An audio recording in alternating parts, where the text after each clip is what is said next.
ইসরায়েলের পশ্চিম তীর দখল নীতির তীব্র নিন্দা জানিয়েছে বাংলাদেশ। পররাষ্ট্র মন্ত্রণালয়ের এক বিবৃতিতে বলা হয়েছে, আন্তর্জাতিক আইন ও জাতিসংঘের প্রস্তাব উপেক্ষা করে ইসরায়েলের অবৈধ বসতি স্থাপন ফিলিস্তিনে শান্তি প্রতিষ্ঠার পথে বড় বাধা হয়ে দাঁড়িয়েছে।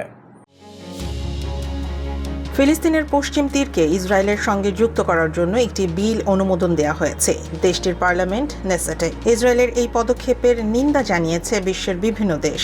ইসরায়েলি পার্লামেন্টে গৃহীত সেই খসড়া আইনের কঠোর নিন্দা জানিয়েছে বাংলাদেশও। পররাষ্ট্র মন্ত্রণালয়ের এক বিবৃতিতে এই নিন্দা জানায় বাংলাদেশ। বিবৃতিতে অধিকৃত পশ্চিম তীরের ওপর ইসরায়েলি সার্বভৌমত্ব চাপিয়ে দেওয়ার লক্ষ্যে তেল আবিবের প্রচেষ্টার তীব্র নিন্দা জানানো হয়। বাংলাদেশ পুনর্ব্যক্ত করেছে যে পূর্ব জেরুজালেম সহ দখলকৃত ফিলিস্তিনি ভূখণ্ডের কোনো অংশের ওপর ইসরায়েলের কোনো সার্বভৌমত্ব নেই। ঢাকা আন্তর্জাতিক বিচার আদালতের পরামর্শমূলক অভিমতকে স্বাগত জানিয়েছে। এই অভিমত ইসরায়েলের আন্তর্জাতিক মানবিক আইনের অধীনে দায়িত্বগুলোকে পুনর্ব্যক্ত করেছে।